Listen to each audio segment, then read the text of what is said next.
Hello, my frisky ponies.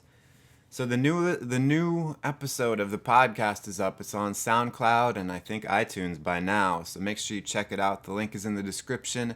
It's my interview with Dave Powers, aka DaveSuperPowers, at objectivepersonality.com. What he does is he has a method to type people objectively in a system that is very similar to Myers-Briggs, which is based on the 8 cognitive functions. And I recommend that you listen to the podcast. A lot of people have been saying, wow, I'm learning a lot from it.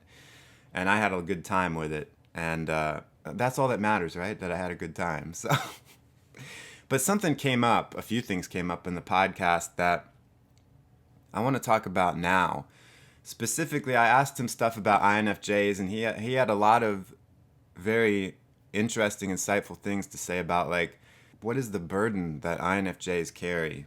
You know, what is their burden to bear in life? And so that's a very illuminating part of the podcast. But one thing that came up is he was like, I'm not so sure that this whole INFJ rarity thing, that they're the rarest type, really is true. And that's something that I've also wondered about, because how does anyone know? Like, I know that there are these statistics, right? And I'm not a statistical whiz kid. And the people who did these statistics know what they're doing, but I just don't see how you could reliably know the personality type or project what the percentage of the personality types is. I mean, not to mention that I think that the Myers-Briggs test in and of itself is flawed, and so I don't know, maybe there are a lot more INFJs out there than you'd think.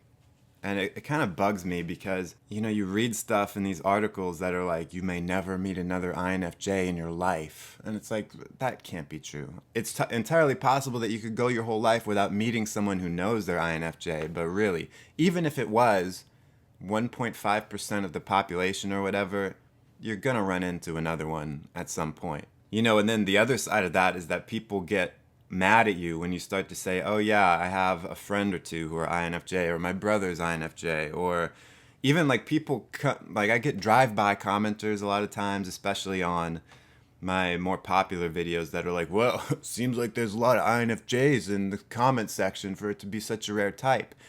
First of all, it's like, where do you think the INFJs are going to go? They're going to go to videos about INFJ stuff. Like, hello, McFly, anyone home? So that always irritates me, but it's also like, the rarity doesn't matter to me. And honestly, if you look at the official Myers-Briggs stuff, like the companies and the people who take personality typing seriously, they don't care about the rarity either. They're not like out there pushing, oh, this is the rarest type. That comes from these blogs and media outlets that want clicks, right? It's a big marketing thing. And so what are they going to do? Are they going to write an article that says, are you ISFJ, the most common personality type? Or are they going to say, are you INFJ, the rarest personality type? What's going to get more clicks? People who are wondering if they're the most rare or the most common. Well, clearly, and I'm not talking about blogs that are like INFJ related, although they can sometimes do that. I mean, like, you know, frickin', I don't know, Huffington Post or something. I don't know if they specifically have a article about INFJs, but all these other places that don't give a hoot really about personality typing. If they're writing an article about personality typing, it's going to be about INFJs because they know that people want to see, are they the rare type? The other thing is that we get confused. We confuse this thing of rarity and value because, oh, if it's the rarest type, it must be the most valuable. But let's say INFJ is the rarest type. That doesn't mean it's the most valuable. I don't think any one type is more valuable than any other type, and every type has different strengths and weaknesses. Why don't we stop for a moment for a quick commercial break? Hey, I'm two-type Timmy, check me out. I'm the real rarest personality type, because I'm INFJ, INFP, T, and A. And I've also got a rare blood type, and I'm a dual citizen of the United States and Chad, and I'm also a fan of the Mets and the Yankees, so they ain't nobody like me. But you can buy my book, It's a self-help book. It's only $29.99, and you can Venmo my mom. One of the things that I see a lot, and that is why I want to undercut this rarity thing, is that it's not common. Like most of the commenters, most of you all watching, I would say 95% of you are like normal people who are like, INFJ is my type. I just want to figure out how I can, best live my life and use the information of my personality type to do that. But I see some people who are using it as like a defense or like an excuse or like to victimize themselves. They're like, oh, I get it. It's like a lot of people feel isolated and cut off. You feel like no one can relate to you. You can't relate to anyone else. And so when you find this INFJ thing, you're like, oh, now this is who I am. It like makes sense. I'm not just a freak. But that knowledge should encourage you to then go out into the world a bit more and know that there are like-minded people and you just don't know it. Because especially if you're more introverted, all the introverts aren't like expressing themselves and saying, this is who I am, But I think some people don't go that way. Instead, they go this way and they're like, I'm INFJ, cool. Now that's it. I don't have to do anything else. Like, cool, I figured out my personality type and it's really rare. So that means I shouldn't have to really improve myself. All the things that are wrong with me are not really wrong. It's just my personality type. And yeah, there are some things with you that maybe aren't wrong, but I see people all the time doing this blanket statement kind of thing of this issue in my life, this issue in my life, this issue in my life, all the people who have victimized me. It's all because of my personality type. There's nothing I can do about it. And this is great. I have this fortress of my personality type and don't have to worry about that anymore. And that is destructive. That is not going to help you out. Once you know your personality type, it can give you relief at first because you realize you're not just crazy. But then it can also, there should be a point where knowing your personality type makes you a little uncomfortable and you're like, oh, well, now I know what I need to work on. I know that I'm bad at extroverted sensing. I'm bad at physical things in the real world. And if I want to be like a fully balanced, like successful person that everyone looks up to, I need to realize that even though those are my weaknesses, I need to take responsibility for them. I can't just say, nope, not my problem, not my chair, not my problem, because my personality type is INFJ. You need to be like, okay, those are my weaknesses. They are my problem. Now I'm going to go tackle it. It's a very important thing to use personality typing to kind of guide yourself towards the best avenues for self-improvement. And it shouldn't be a thing where I found out my personality type, now I can just stay where I am forever. Now I can just stay in this rut. I can just NIFE everything for the rest of my life because that's what I'm good at. It's like, no, now you know what you're good at. You also know what you're bad at. Now work on the things you're bad at. And don't feel bad that you're bad at them.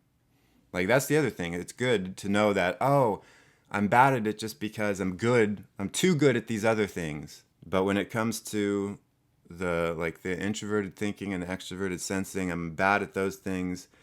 It's okay that I'm bad at them, but I still need to work on it. I still need to take responsibility for it. The other rarity thing is it leads, the INFJ rarity thing leads people to think, if we are so rare and I've never met anyone who's like me, if I see someone else who says they're INFJ and they don't seem to be exactly like me and they don't resonate with me, they're not INFJ. And I'm going to lash out at those monkey fudgers, And that's really bad.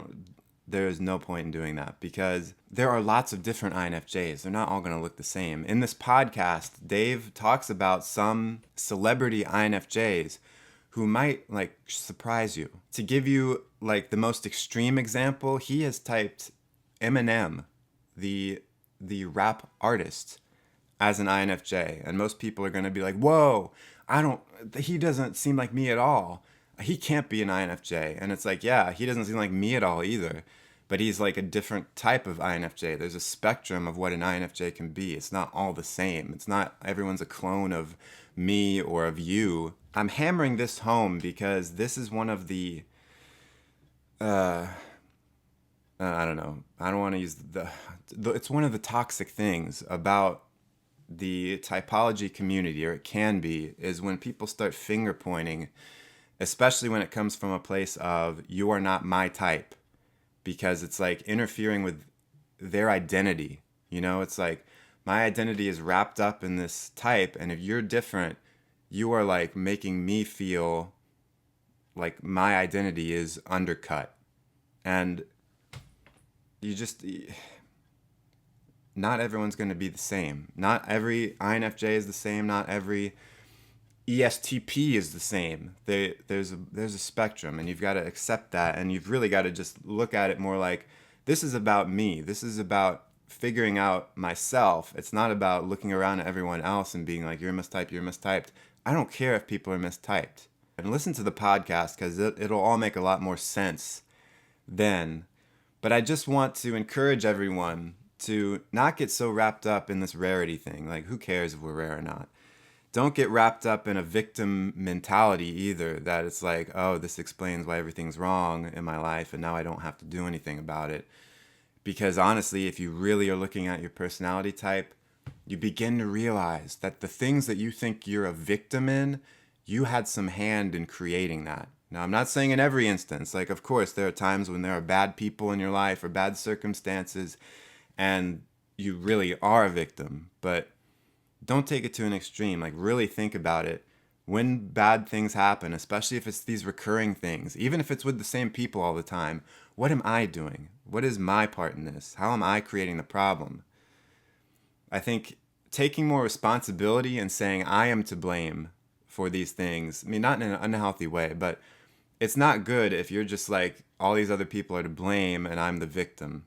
Like, you've got to be wrong at least with one or two of those things. Now, I know people in the audience are going to be like, you don't know my life. I've had a crappy life. My parents were bad, and my boyfriend and girlfriend were bad, and my kids were bad. But I think it's just good to reflect on those circumstances and be like, was it really all these people who were the problem? Was it really all these systems? Was it society? Was it the, social strata I was born into? And those things do affect you, yeah. Or do I have some role in it? And maybe you just need to say, yeah, maybe it was everyone and everything else's fault, but now I need to take responsibility and I need to just suck it up and be like, okay, it's all on me now from here on out. And then maybe if we can debunk the rarity thing a little bit, maybe it can make you feel a little bit better, a little bit more at home in the world when you realize, oh, there are other INFJs and they're not all exactly like me, and they're not all struggling with the same things, and I can look and see how they overcame stuff. Maybe stuff that now they're not dealing with, but in the past they did, Maybe one day I can be like Eminem, rapping on the stage. So thanks for listening. I don't think that anything in this, well, I feel like this vlog is a bit more hard-hitting than usual, but I don't say this with any judgment. I mean, I'm saying this because I think it's good to just look at these things honestly and to not get so caught up in the romance of the personality type and the rarity of it. That doesn't help anyone, at least in the long term. It might feel good at first, but after, what are you going to, for the next 20 years, are you going to be like, I'm rare? And the funny thing is, like, if you look at the frickin' studies, ENTJ is almost as rare as INFJ, but you never hear anyone pontificating about ENTJs.